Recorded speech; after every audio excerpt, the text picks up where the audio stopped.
명절 아침 며느리가 친정으로 향하려는 순간마다 시어머니는 어김없이 쓰러지곤 하셨습니다. 숨이 가쁘다, 어지럽다며 벽을 짚는 모습은 매년 반복되었습니다. 남편은 늘 하루만 더 있자고 말했고 며느리는 다시 가방을 내려놓았습니다. 하지만 올해 그녀는 우연히 시어머니의 통화를 듣게 되었습니다. 오늘은 꼭 붙잡아야지. 그 말을 들은 뒤 며느리는 조용히 휴대폰을 들었습니다. 과연 며느리가 생각해낸 묘책은 무엇일까요? 그 이야기를 지금부터 시작하겠습니다. 보시기 전 구독과 좋아요를 눌러주시면 감사하겠습니다. 명절 아침이었습니다. 아파트 거실 커튼 사이로 햇살이 비스듬히 들어왔습니다. 시계는 9시 30분을 가리키고 있었습니다. 식탁 위에는 전날 밤 만들어둔 음식이 정갈하게 놓여 있었습니다. 김치전, 잡채, 나물 반찬들. 하나하나 투명 용기에 담아 뚜껑까지 덮어 놓았습니다. 어머니가 좋아하시는 도라지 무침도 있었고 아버지가 드시는 약과도 따로 챙겼습니다. 작은 보냉백에는 식은 전도 몇 장 더 넣어뒀습니다.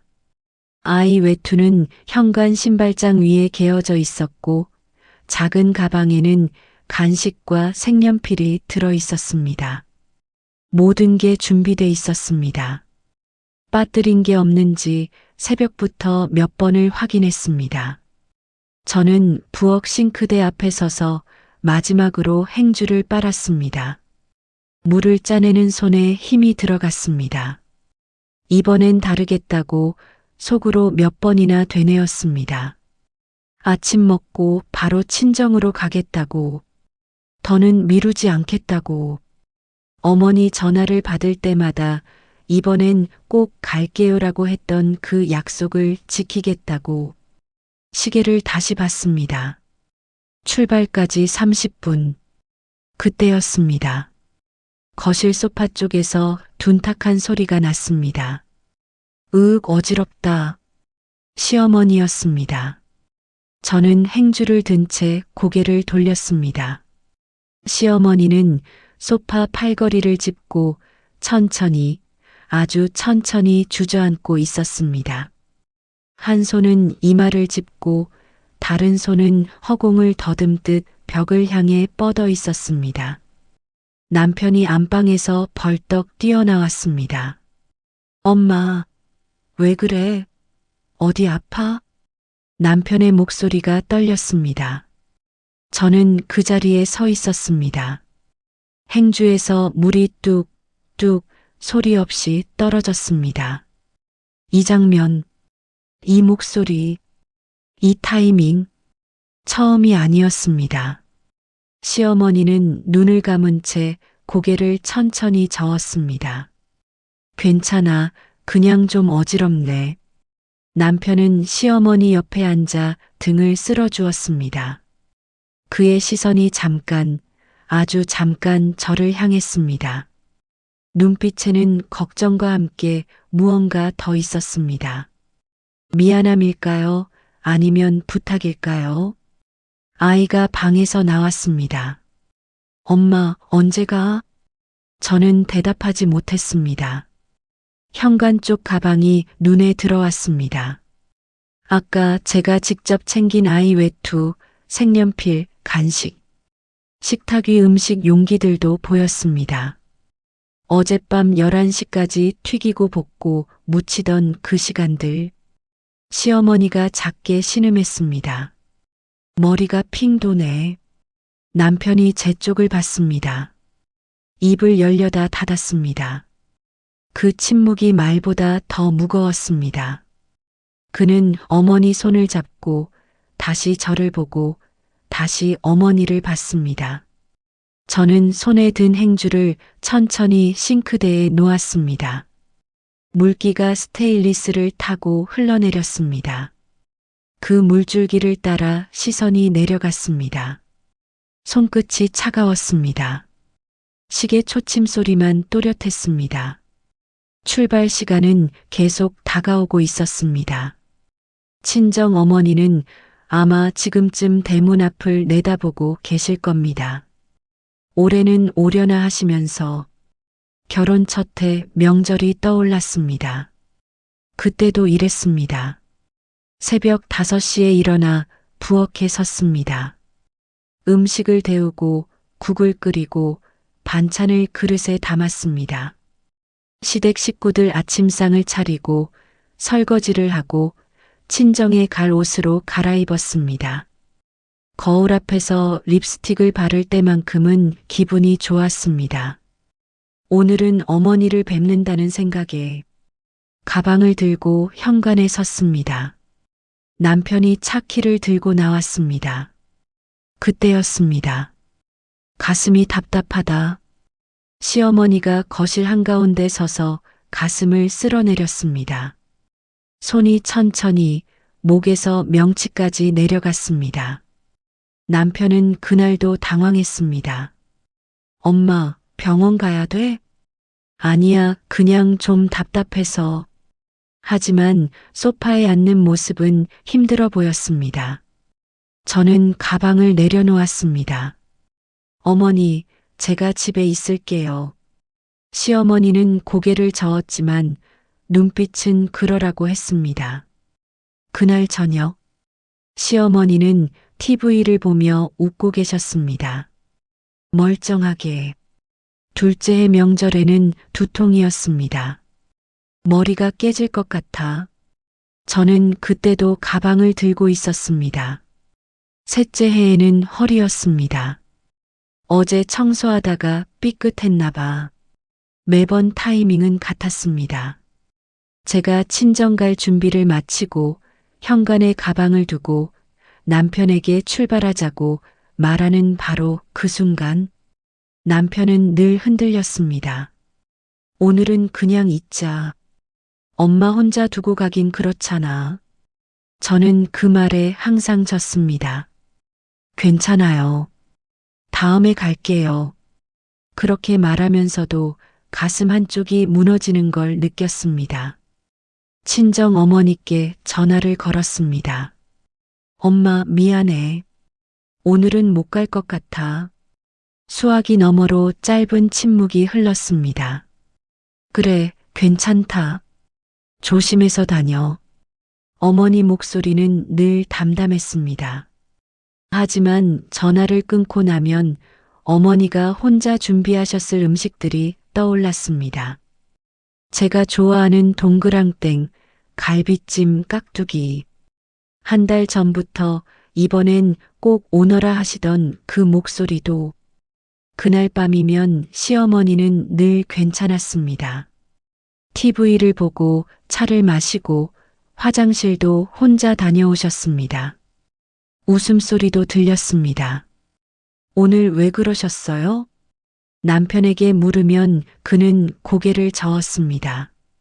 원래 어머니가 좀 그러셔. 몸이 약하시잖아. 그러면서 제 어깨를 두드렸습니다. 고마워. 내가 있어줘서. 저는 더 묻지 않았습니다. 물어봐야 달라지는 건 없었으니까요. 그 기억들이 명절마다 쌓여 있었습니다. 한 번도, 단 한 번도 친정에 가본 적이 없었습니다. 매년 명절이 다가오면 가슴이 먼저 무거워졌습니다. 이번엔 다를까 하는 기대와 또 그러시겠지 하는 체념이 뒤섞였습니다. 어머니 목소리를 들을 때마다 가슴이 아렸습니다. 이번 명절도 그럴 거라고 속으로 이미 알고 있었는지도 모릅니다. 하지만 준비는 했습니다. 또다시 숨이 좀 가쁘네. 시어머니의 목소리였습니다.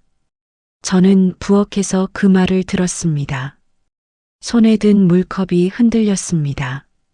거실로 나갔습니다. 시어머니는 소파에 기대 앉아 있었습니다. 한 손은 가슴을 누르고 다른 손은 소파 팔걸이를 꽉 쥐고 있었습니다. 숨을 천천히 들이쉬고 내쉬는 모습이 보였습니다. 남편이 안방에서 뛰어나왔습니다. 엄마, 어디 아파? 병원 가야 하나? 시어머니는 천천히 고개를 저었습니다. 아니야, 괜히 호들갑 떨지 마. 그냥 좀 답답해서. 하지만 얼굴을 찌푸리는 모습은 힘들어 보였습니다. 남편은 어머니 옆에 앉았습니다. 등을 토닥이고 손을 잡고 물을 떠다 드렸습니다.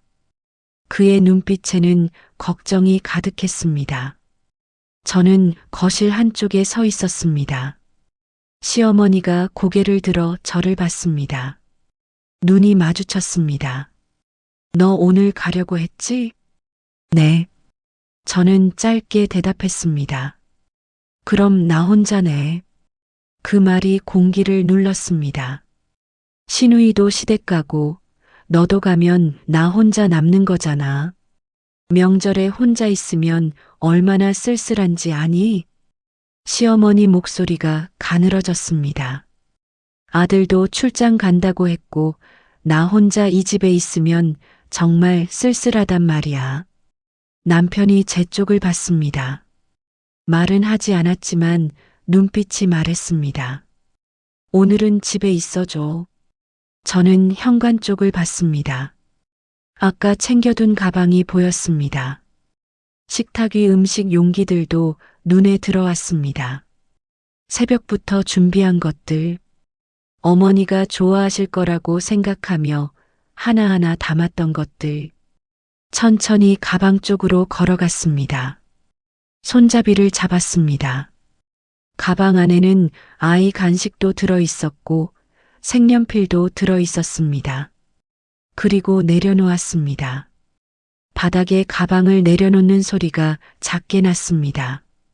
아이가 방에서 나왔습니다. 엄마, 우리 언제 가? 저는 아이를 봤습니다. 아이 눈에는 기대가 가득했습니다. 외할머니 댁에 가면 항상 받는 용돈, 같이 보는 만화 영화, 마당에서 뛰어노는 시간들. 일주일 전부터 외할머니 보러 가는 거 맞지?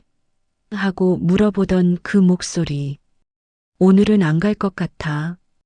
왜? 할머니가 편찮으셔. 아이가 시어머니를 봤습니다. 그리고 작게 물었습니다. 시어머니는 눈을 감고 있었습니다. 아이는 더 묻지 않고 방으로 들어갔습니다. 문이 조용히 닫혔습니다. 거실이 고요했습니다. 시계 초침 소리만 들렸습니다. 저는 소파에 앉았습니다. 손을 무릎 위에 가지런히 올려놓았습니다. 남편이 주방으로 가서 약을 찾았습니다. 시어머니는 여전히 눈을 감고 있었습니다. 하지만 입가에는 아주 작은, 거의 보이지 않는 미소가 있었습니다. 저는 그걸 봤습니다. 그리고 아무 말도 하지 않았습니다. 휴대폰으로 어머니께 문자를 보냈습니다. 엄마, 오늘 못 갈 것 같아요. 미안해요. 답장은 금방 왔습니다. 알았다. 괜찮아. 하지만 괜찮지 않다는 걸 저도 어머니도 알고 있었습니다. 시어머니가 약을 드시고 나서 안방으로 들어가셨습니다. 저는 부엌 정리를 마치고 거실을 가로질렀습니다. 상비약을 더 찾아드려야 할 것 같았습니다. 안방 쪽으로 걸어갔습니다.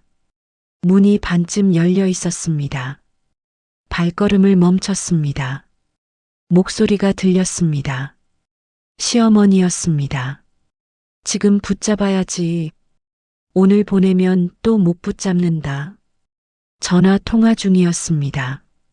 상대방은 신우이였습니다. 엄마 또 아픈 척이야? 신우이 목소리가 스피커폰으로 새어나왔습니다. 쉬, 조용히 해. 들린다. 시어머니가 목소리를 낮췄습니다. 하지만 저는 이미 들었습니다. 올해도 명절에 친정 가려고 하더라. 그래서 내가 좀 아픈 척 했지. 엄마도 참 맨날 그러면 들키겠다. 들키긴 뭘 들켜. 얘가 뭐라고 하겠어. 웃음소리가 났습니다. 저는 그 자리에 서 있었습니다. 손이 차갑게 식어갔습니다. 그래도 엄마, 그 집도 명절인데 며느리가 한 번도 안 가면 좀 그렇지 않아? 그게 무슨 상관이야. 시집 온 며느리가 친정을 그렇게 자주 가면 돼? 요즘은 다들 가던데. 우리 조카도 명절마다 왔다 갔다 한다던데. 요즘이 어떻고? 우리 때는 안 그랬어. 나도 결혼하고 몇 년 동안 친정 얼굴도 못 봤다. 시어머니 목소리가 단호했습니다. 결혼하면 시댁이 우선이야.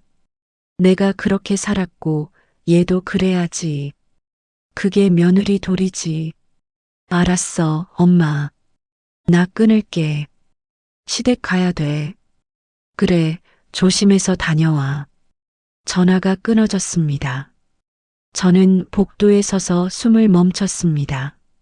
시어머니가 침대에서 일어나는 소리가 들렸습니다. 발소리가 문 쪽으로 다가왔습니다.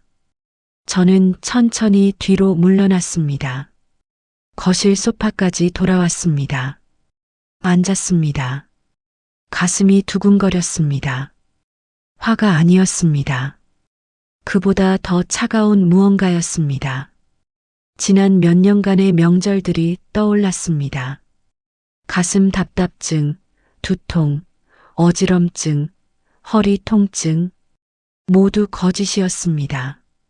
저를 붙잡기 위한, 친정에 못 가게 하기 위한, 손이 떨렸습니다. 주먹을 쥐었습니다. 그리고 천천히 폈습니다. 안방 문이 열렸습니다. 시어머니가 나오셨습니다. 어머니, 좀 괜찮으세요? 제 목소리는 평소와 같았습니다. 응, 약 먹으니까 좀 나아졌어. 시어머니도 평소와 같았습니다. 아무렇지도 않았습니다. 점심 뭐 드실까요? 아무거나. 내가 알아서 해. 네. 저는 주방으로 갔습니다. 냉장고 문을 열었습니다. 안이 하얗게 보였습니다. 시야가 흐려졌습니다. 눈물이 아니었습니다. 그냥 모든 게 하얗게 보일 뿐이었습니다. 한참을 그렇게 서 있었습니다. 그리고 김치를 꺼냈습니다. 국을 끓이기 시작했습니다. 손은 익숙하게 움직였습니다. 하지만 가슴속 어딘가는 이미 식어버린 것 같았습니다. 점심을 차렸습니다. 시어머니는 TV를 보며 국을 드셨습니다. 남편은 휴대폰을 보고 있었고 아이는 방에서 나오지 않았습니다. 저는 설거지를 했습니다. 그릇을 씻으면서 문득 생각했습니다. 이번엔 다르게 해야겠다. 지난 몇 년간 똑같이 반복됐던 일들. 명절마다 쓰러지시던 시어머니. 그때마다 포기했던 친정 방문. 이제는 달라져야 했습니다. 설거지를 마치고 거실로 나왔습니다. 시어머니는 소파에 기대 앉아 계셨습니다. 어머니. 시어머니가 고개를 돌렸습니다.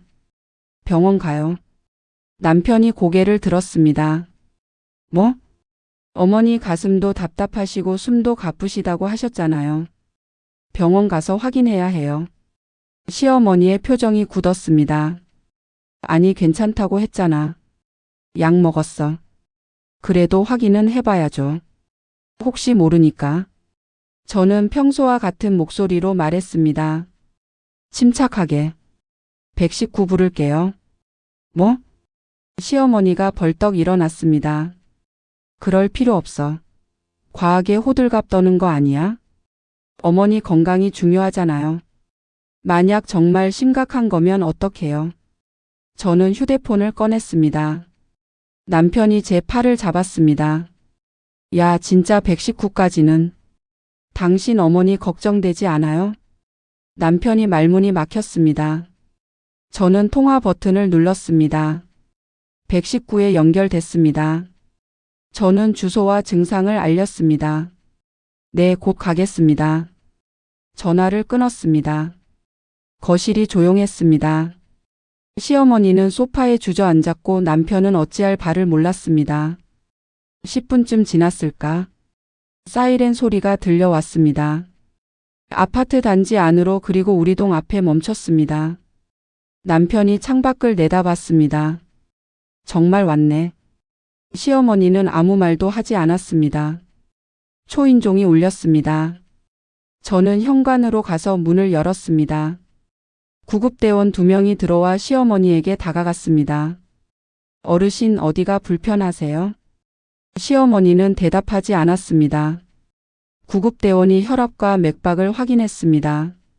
청진기로 심장 소리를 들었습니다. 혈압 정상, 맥박 안정적입니다. 심장 소리도 정상이고요. 구급대원이 시어머니를 봤습니다. 정말 어디 불편하신 데 없으세요? 시어머니가 고개를 저었습니다. 없어요. 그럼 응급 상황은 아닌 것 같습니다. 구급대원이 일어났습니다. 응급 상황은 아닌 것 같습니다. 저는 고개를 숙였습니다. 죄송합니다. 혹시 몰라서요. 아니에요. 확인하시는 게 맞습니다. 불편하시면 언제든 연락하세요. 네, 감사합니다. 문이 닫혔습니다. 거실에는 우리 셋만 남았습니다. 시어머니는 소파에, 남편은 어색하게 서 있었습니다. 저는 부엌으로 가서 물을 한 잔 마셨습니다. 손이 떨리지 않았습니다. 가슴도 차분했습니다. 이상하게도 후회는 없었습니다. 구급차 사이렌 소리는 아파트 단지 전체에 울렸습니다. 저는 거실 창문 너머로 아래를 내다봤습니다. 이웃집 문이 하나둘 열리고 있었습니다. 복도에 사람들이 나와 서 있었습니다. 어떤 집에서 구급차가 온 건지 고개를 내밀어 보는 모습들이 보였습니다. 시어머니는 소파에 앉아 계셨습니다. 얼굴이 하얗게 질려 있었습니다. 이웃들이 다 보잖아. 시어머니가 작게 중얼거렸습니다. 저는 대답하지 않았습니다.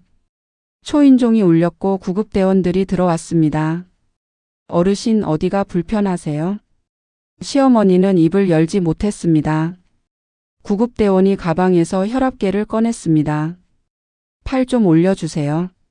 시어머니는 천천히 팔을 내밀었습니다. 혈압을 재는 소리만 거실에 울렸습니다. 혈압 정상입니다. 120에 75.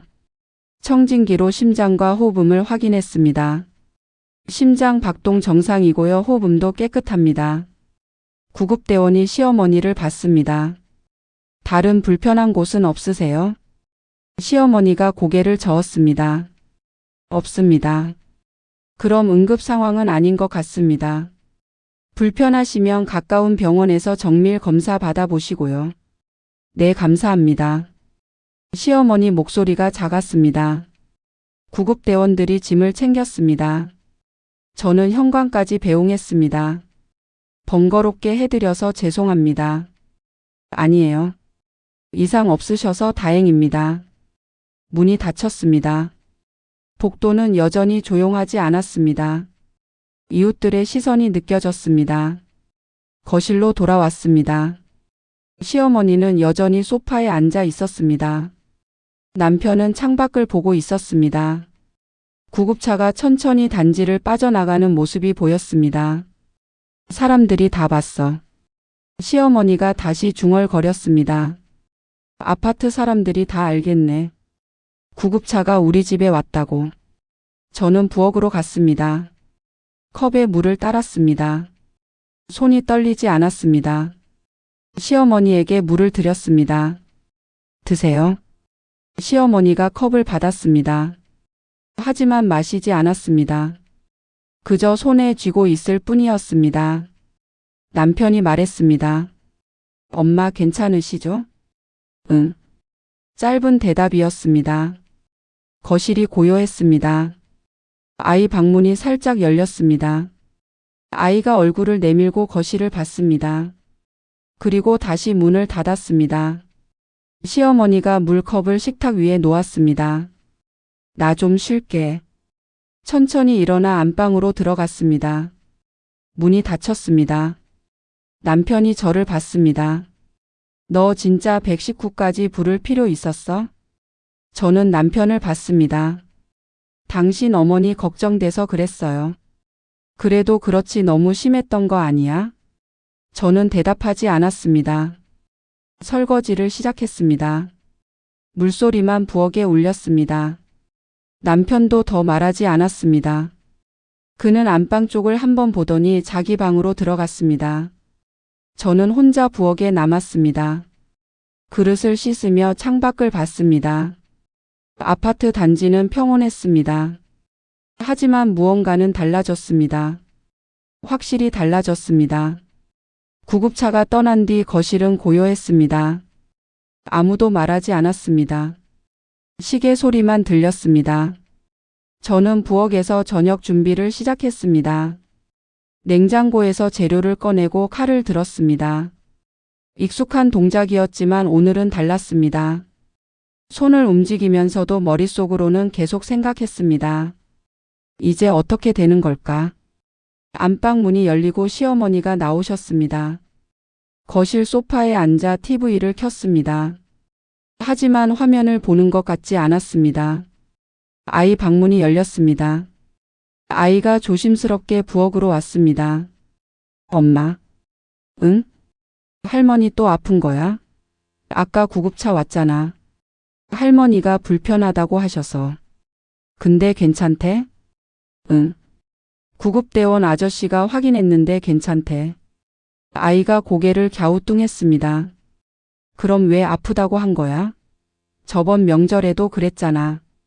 할머니 아프다고 해서 외할머니 집 못 갔잖아. 응. 그 전 명절에도 그랬고. 아이 목소리가 점점 작아졌습니다. 할머니는 왜 우리가 외할머니 집 가려고 하면 아파? 그 질문이 부엌 공기를 멈추게 했습니다. 아이는 저를 올려다봤습니다. 순수한 눈빛이었지만 그 속에는 의문과 서운함이 있었습니다. 할머니가 외할머니 싫어해? 아니야. 제가 말했습니다. 그런 건 아니야. 그럼 왜? 저는 대답할 수 없었습니다. 거실에서 소리가 났습니다. 시어머니가 TV 소리를 낮추셨습니다. 우리 대화를 들으신 것 같았습니다. 저는 아이의 머리를 쓰다듬었습니다. 나중에 얘기하자. 응? 응. 아이는 고개를 끄덕이고 방으로 돌아갔습니다. 문이 닫혔습니다. 저는 다시 칼을 들었습니다. 하지만 손이 움직이지 않았습니다. 거실 쪽을 봤습니다. 시어머니는 여전히 TV를 보고 계셨습니다. 하지만 어깨가 작게 떨리고 있었습니다.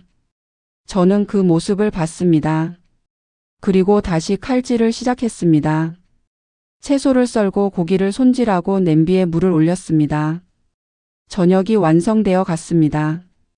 저녁 드세요. 식탁을 차리고 불렀습니다. 4명이 식탁에 앉았습니다. 하지만 아무도 말하지 않았습니다. 숟가락 소리만 들렸습니다. 아이가 밥을 먹다가 시어머니를 봤습니다. 시어머니도 아이를 봤습니다. 두 사람의 시선이 마주쳤습니다. 시어머니가 먼저 눈을 피했습니다. 그 순간을 저는 봤습니다. 시어머니의 눈빛이 흔들리는 것을. 처음으로. 저녁 식사가 끝났습니다. 시어머니가 먼저 일어나 안방으로 들어가셨습니다. 남편과 아이도 각자 방으로 갔습니다. 저는 혼자 설거지를 했습니다. 그릇을 씻으며 생각했습니다. 아이의 질문이 계속 머릿속을 맴돌았습니다. 할머니는 왜 우리가 외할머니 집 가려고 하면 아파? 그 질문에 시어머니도 답을 찾고 계신 걸까요? 물을 잠그고 행주를 빨았습니다. 부엌 불을 껐습니다. 거실도 조용했습니다. 오늘은 긴 하루였습니다. 하지만 무언가가 시작된 날이기도 했습니다. 그 다음 명절이 왔습니다. 몇 달이 흘렀습니다. 그동안 집안 공기는 조금씩 달라졌습니다. 시어머니는 예전처럼 말씀이 많지 않으셨습니다. 저도 예전처럼 묻지 않았습니다. 남편은 조심스러웠습니다. 아이는 이제 알고 있었습니다.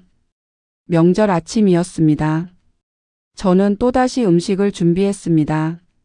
새벽부터 일어나 전을 부치고 나물을 무쳤습니다. 하지만 이번에는 달랐습니다. 친정에 갈 음식도 함께 준비했습니다. 용기를 더 많이 샀습니다. 시댁 것과 친정 것을 따로 담았습니다. 아이 옷도 챙기고 가방도 챙겼습니다. 모든 게 작년과 똑같았습니다. 하지만 저의 마음은 달랐습니다. 아침 식사가 끝났습니다. 저는 설거지를 마치고 거실로 나왔습니다. 어머니, 저 친정 다녀올게요. 시어머니는 TV를 보고 계셨습니다. 고개를 돌려 저를 봤습니다. 잠깐의 침묵이 흘렀습니다. 그리고 말씀하셨습니다. 차 막히기 전에 가거라.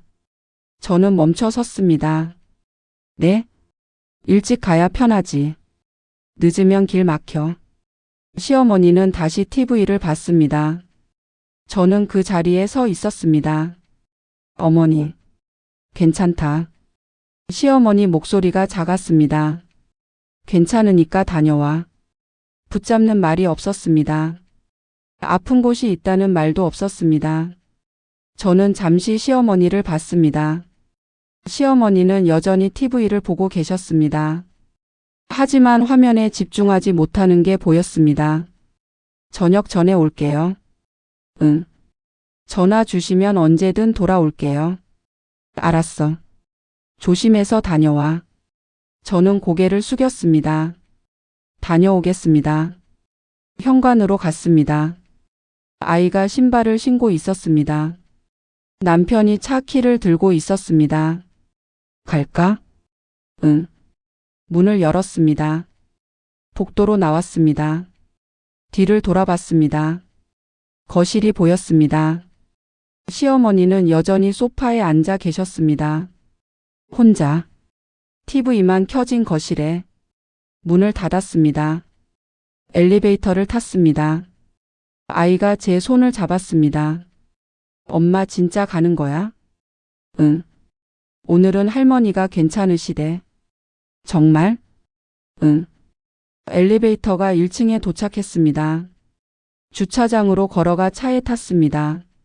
남편이 시동을 걸었습니다. 차가 천천히 아파트 단지를 빠져나가 큰 도로로 접어들었습니다. 저는 창밖을 봤습니다. 나무들이 지나갔습니다. 건물들이 지나갔습니다. 차 안은 조용했습니다. 아이가 뒷좌석에서 말했습니다. 엄마. 응? 외할머니 기뻐하시겠다. 저는 웃었습니다. 눈물이 날 것 같았습니다. 그러게. 휴대폰이 울렸습니다. 친정 어머니였습니다. 여보세요? 엄마, 나 지금 가고 있어. 정말? 응. 조금 있으면 도착해. 수화기 너머로 어머니가 숨을 고르는 소리가 들렸습니다. 그래. 조심해서 와. 응. 곧 볼게. 전화를 끊었습니다. 차는 계속 달렸습니다. 친정으로. 처음으로. 저녁 무렵 집에 돌아왔습니다. 친정에서 하루를 보냈습니다. 어머니와 많은 이야기를 나눴고 아이는 외할머니 품에서 뛰어놀았습니다. 오랜만에 진심으로 웃었습니다. 차가 아파트 주차장에 들어섰습니다. 엘리베이터를 타고 올라가 문 앞에 섰습니다. 잠시 망설였습니다. 그리고 초인종을 눌렀습니다. 문이 열렸습니다. 시어머니였습니다. 왔니? 네. 거실로 들어갔습니다. 같은 거실, 같은 소파, 같은 식탁. 하지만 공기가 달랐습니다. 시어머니가 부엌으로 가셨습니다. 차 마실래? 네, 감사합니다. 시어머니가 차를 끓여 식탁에 놓으셨습니다. 아이는 방으로, 남편은 옷을 갈아입으러 갔습니다. 저는 시어머니와 마주 앉았습니다. 차를 한 모금 마셨습니다.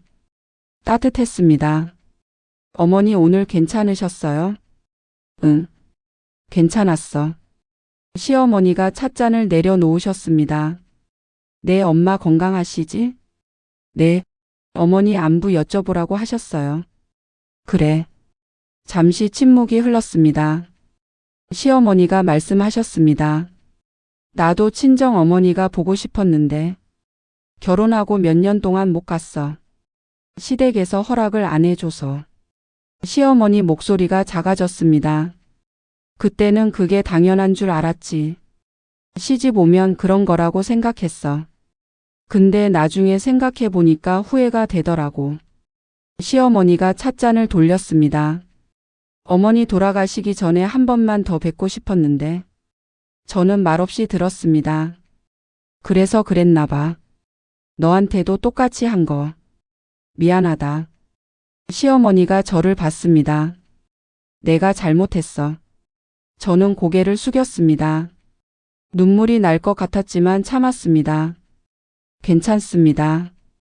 아니야. 괜찮지 않아. 시어머니가 손으로 눈을 닦으셨습니다. 너도 내 엄마 딸이잖아. 당연히 보고 싶을 텐데 내가 막았지. 어머니, 이제는 가거라. 보고 싶을 때. 시어머니가 제 손을 잡으셨습니다. 나처럼 후회하지 말고. 손이 따뜻했습니다. 주름진 손이었지만 저는 시어머니 손을 잡았습니다. 네, 다음 명절에도 갈게요. 어머니 혼자 두고 가는 게 괜찮아. 나 혼자도 잘 있어. 아들 있고 손주 있고 며느리 있는데 뭐가 외로워. 시어머니가 작게 웃으셨습니다. 저도 웃었습니다. 저녁은 드셨어요? 아직. 너 올 때까지 기다렸어. 제가 할게요. 그래. 저는 부엌으로 가 냉장고에서 재료를 꺼내 저녁을 만들기 시작했습니다. 시어머니는 식탁에 앉아 말없이 제가 요리하는 모습을 보고 계셨습니다. 남편이 나와 상을 차렸고 아이도 나와 수저를 놓았습니다. 4명이 함께 저녁을 준비했습니다. 밥이 완성됐습니다. 식탁에 둘러앉아 잘 먹겠습니다. 함께 말하고 숟가락을 들었습니다. 오늘은 대화가 있었습니다. 아이가 외할머니 이야기를 했고 시어머니가 웃으며 들으셨습니다. 남편도 저도 웃었습니다. 같은 거실이었지만 다른 저녁이었습니다. 마무리 멘트. 그 이후로 명절이 여러 번 지났습니다. 저는 매번 친정에 갔습니다. 시어머니는 한 번도 붙잡지 않으셨습니다. 조심해서 다녀와라.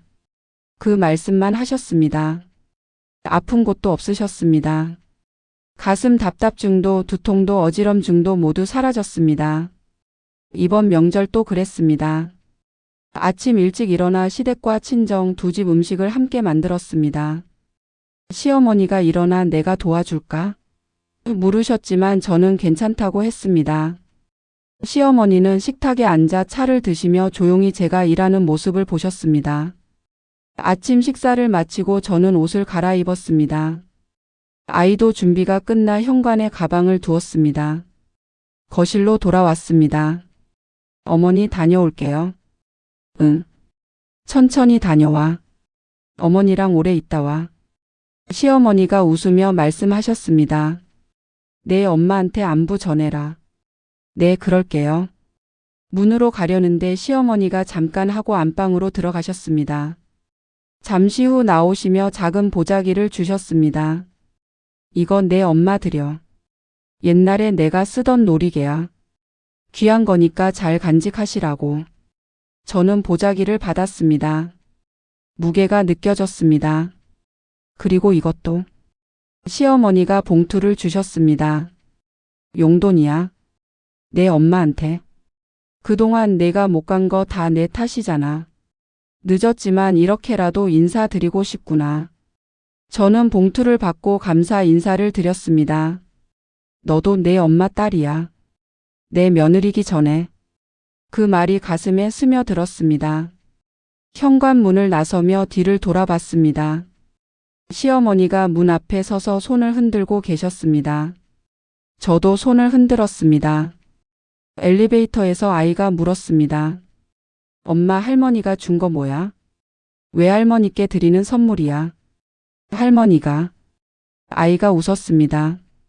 할머니 착하다. 저도 웃었습니다. 차를 타고 친정으로 갔습니다.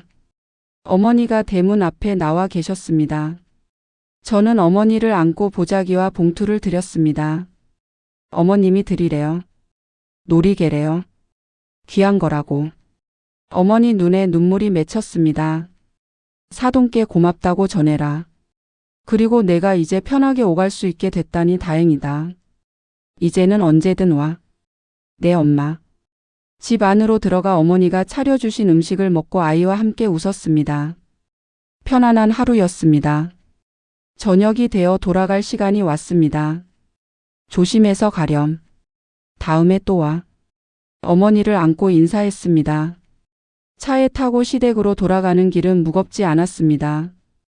오히려 가벼웠습니다. 집에 도착해 문을 열고 들어갔습니다. 다녀왔습니다. 시어머니가 TV를 보고 계셨습니다. 왔니? 어머니 뵙고 왔어? 네. 엄마가 감사하다고 전해달래요. 시어머니가 웃으셨습니다. 잘 계시지? 네. 건강하세요.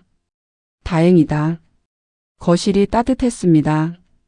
같은 거실이었습니다. 하지만 이제는 완전히 달랐습니다. 붙잡지 않아도 돌아오는 사람이라는 걸 서로 알게 된 것입니다. 오늘 이야기는 여기까지입니다. 주인공의 번뜩이는 묘책 어떻게 생각하시나요? 여러분도 혹시 비슷한 경험이 있으신가요? 댓글로 여러분의 이야기를 들려주세요. 구독과 좋아요는 더 좋은 이야기를 만드는 큰 힘이 됩니다. 감사합니다.